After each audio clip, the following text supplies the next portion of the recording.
Partout dans le monde ce dimanche, les mêmes mots d'ordre à l'occasion de la Journée internationale pour l'élimination des violences faites aux femmes.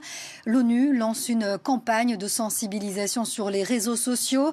#HearMeToo.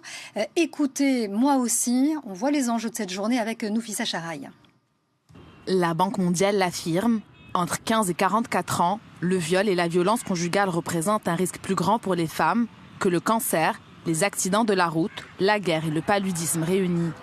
35% des femmes dans le monde ont subi des violences physiques et ou sexuelles, des violences qui prennent différentes formes et la liste est longue. Une femme sur 3 est victime de violences au cours de sa vie. Une fille mineure est mariée de force toutes les 2 secondes. Plus d'1 pays sur 2 ne condamne pas le viol conjugal. Près de 5000 femmes sont victimes de crimes d'honneur chaque année. Près de 1 million de filles et de femmes sont victimes d'exploitation sexuelle. Et plus de 125 millions de filles et de femmes vivent avec les séquelles de mutilation génitale.